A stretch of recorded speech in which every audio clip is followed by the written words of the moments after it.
Giovanni Volpe, direttore artistico di questo teatro all'aperto, Teatro in Piazza, che è giunto ad un'altra rappresentazione, Pirandello e Martoglio. Intanto come sta andando fino ad ora e poi sullo spettacolo di stasera? Certo, ma guarda, la rassegna, nonostante tutte le difficoltà logistiche legate all'ormai questione delle sedie sì, le sedie no, purtroppo dobbiamo accontentarci di quello che abbiamo, ma ripeto, nonostante questo riusciamo a portare diverse persone a teatro, anche persone che in genere non andrebbero, e abbiamo iniziato molto bene. Stasera mi sento un po' in casa, perché stasera ci sono gli amici, stasera ci sono persone con le quali ho individuato, ho condiviso esperienze nel passato con cui spero di condividere anche nel futuro, quindi ci legano sentimenti non solo di stima, che sono alla base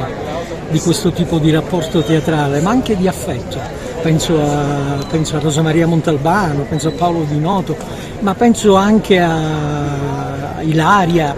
a Camillo. Camillo è una persona che stimo tantissimo, quindi ecco, io credo che questo sia quella forma di teatro che dà tanta dignità a chi lo pratica e a chi vi assiste, e che dà molta dignità a questa terra, perché se noi oggi facciamo teatro in tutta questa provincia, soprattutto la mia generazione deve molto a quelle indimenticabili settimane al caos.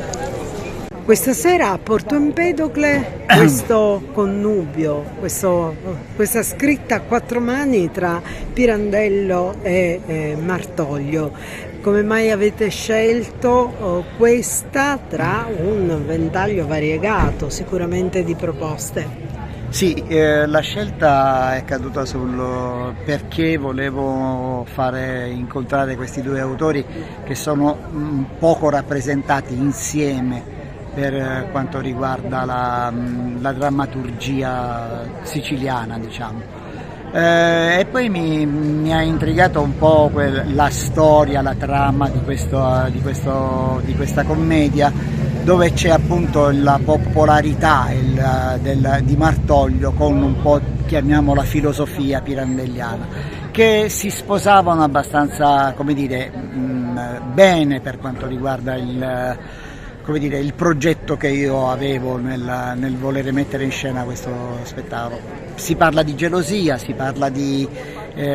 amori traditi, e si parla anche, cioè ho voluto aggiungere anche una piccola rivalsa nei riguardi della donna, che solitamente è considerata la donna fretigrafa, che tradisce, che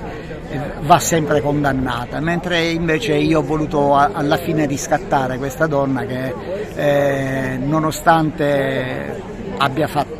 tradito, però l'ho fatto per passione, per amore, chiamiamolo così, e quindi diciamo che non mi sono sentito di condannare una scelta femminile di questo genere, che ho ritenuto che ognuno poi opera come secondo coscienza. In fondo, seppur una Sicilia tradizionale, con la sua rivisitazione comunque è una Sicilia innovativa alla fine. Sì, diciamo che appunto nella tradizione ho voluto scardinare un po' la tradizione, mettendoci dentro un po' quello che è attualmente il rapporto uomo-donna, in sostanza, maschio e femmina, forse è meglio dire. E quindi diciamo sì, ho voluto mettere a confronto la tradizione con un po' quella che è la realtà di oggi, ma Pirandello oltretutto ce lo consente, perché è senza tempo le problematiche che affronta Pirandello. Caterina Montalbano, questo è un modo per fare un po' rinascere quell'idea di piccolo teatro pirandelliano. Sì, devo dire che questa è stata un'occasione meravigliosa quasi casuale che ci ha visti trionfare, lo possiamo dire, trionfare al Teatro La Posta Vecchia con questo spettacolo che ha avuto necessità di ulteriori 2 repliche rispetto a quelle già previste per soddisfare il pubblico, ed è stata un'occasione per ritrovarci noi come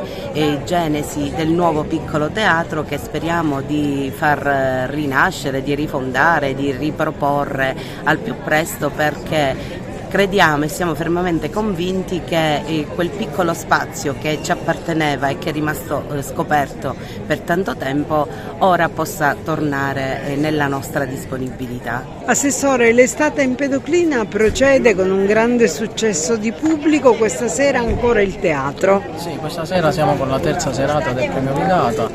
dopo lo spettacolo musicale di Antonio Zaccone la scorsa settimana ritorniamo ora con Luigi Pirandello, con l'opera